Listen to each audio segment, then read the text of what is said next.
first question, which was about looking into whether the demographic factor has an effect on customer spendings. Now for this question, we have looked at all the different demographics like age, marital status, people's earning, whether they are a homeowner or not, and household size. Now starting with the age, people's spending increases constantly from the age of 19 to, and it peaks at 45 to 54, as you can see from the graph. However, after that, the spending decreases rapidly from the age of 54, meaning that people stops consuming and the sales value stays in the 100k pounds range. Now in terms of marital status, if we switch it in here, in marital status we have A, B, and U. Now A is for married people, B is for single people, and U is unknown. Now looking at the data, it shows that people who are married tend to spend more compared to people who are single, and this can be because married people are spending for two, meaning they are paying more compared to singles who are only paying for themselves. Now moving on to the income or earnings of people, the graph shows that people who earn between 25k to 74k tend to spend more as their income increases. However, we cannot say that people who earn more spend more, since people with the highest income, which is more than 250k plus, do not spend the most. Now going to homeowners. Now for homeowners, there is a massive gap between the spendings of the probable owner, probable renter, and renter, as homeowners spend the most, and this could be because they don't have to pay rent every month compared to renters, so they will have more money to spend. Now finally we have household size, kids category, and household composition. Now they are all linked to each other.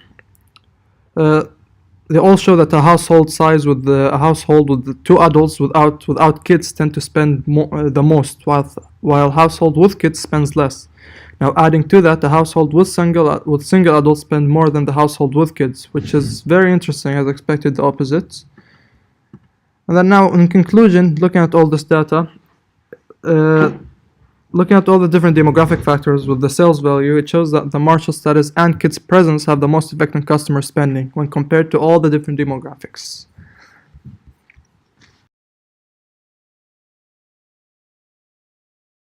The question is, how many customers are spending more overtime and less overtime? Describe this customer. So we decide to use transaction data to process this question. First of all, we have to click pivot table, then we click OK,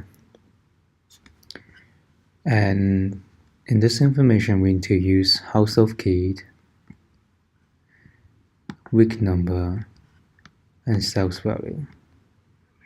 After we gather all the information, we need to find out the initial number of every first customers.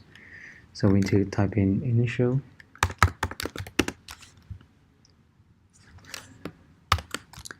so for this question we need to type in A5 and AW5.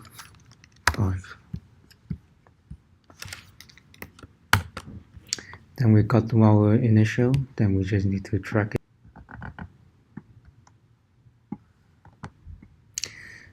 Then we have to know the purchase made.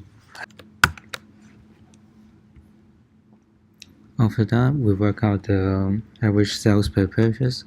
Then we can work out the percentage change for each customer.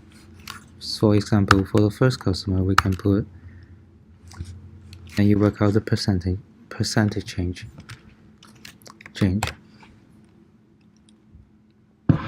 And for the description, we can work out if function, so it will be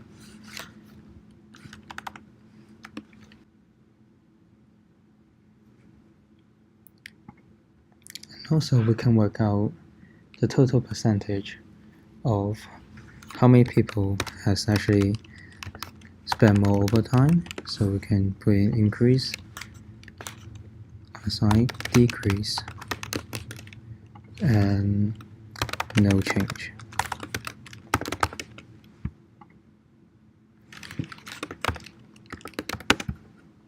For the increase, we can use the count. We can use count function to work out the increase, and same as the total percentage of decrease as well.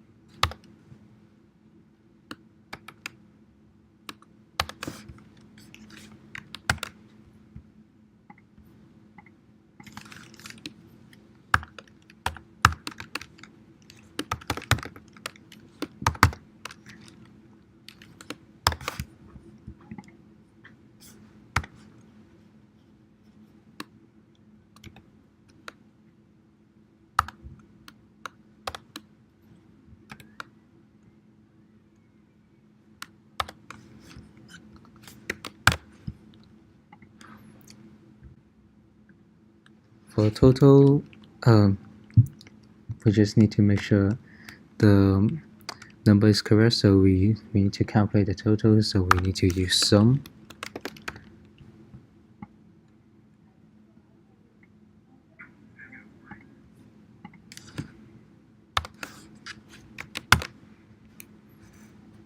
Then we'll work out the total number of how many customers has been to the shop. Next, we need to work out, make a pivot table and a graph table for kids categories, household size,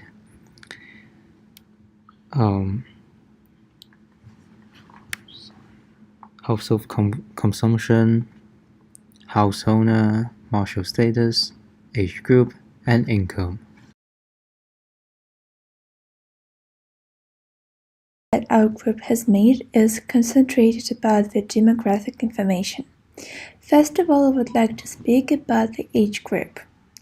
As can be seen from the graph, that represents the increase or decrease in consumption of different age group, in particularly from 19 till 24, from 25 till 34, from 35 till 44, from 45 till 54, from 55 till 64, and 65 pluses. It can definitely be seen that the age group that tended to spend more of the time is from 45 till 54. This can be explained that usually at this time of the life, people tend to have high salaries and also have some savings that they have been doing for their lifetime. The increase in consumption is not so high in 19 till 24 because usually at this period of their life, people do not have a high salary, and as the statistics show, the millennials have from 0 to only $1,000 of savings. This tendency also decreases over time after people are 55 because people usually do not work after this age and only use their savings. Our another interesting insight is about the marital status. So as can be seen on the graph, those people who are married tend to spend more over time than those people who are single. This can be explained by the fact that people who are married need to think about moving into a new house, going more frequently to a holiday, and also making some investments for future. Also, as statistics show, a lot of married people have children, and children is always a heavy investment. This includes clothes, medical insurance, school, nanny, and extracurricular classes.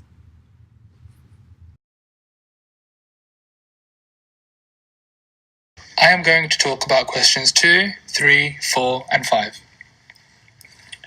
We have two different concepts. One is spending over time, the other is spending more or less. We found three different categories. These are day, week number, and transaction time. We used the day category so that we could interpret the different transactions that were made per day. We defined that when spending more, the trend should be continuously increasing without any fluctuations. This is similar to when spending less. In this case, we used 5 different columns from the transaction data file. These are day, household key, product ID, sales value, and quantity. In relation to this, we created a pivot table. This was done by clicking onto Insert and clicking onto Pivot Table. Once it opens, drag the household key into the row tag and then drag the day into the column tag.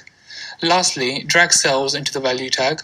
This leads to get an outcome of the spending of each customer. Once the pivot table results open up, 7 new columns are added.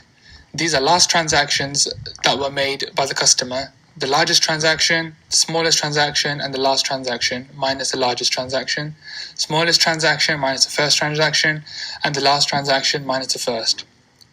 Then we can use a filter with 3 different conditions.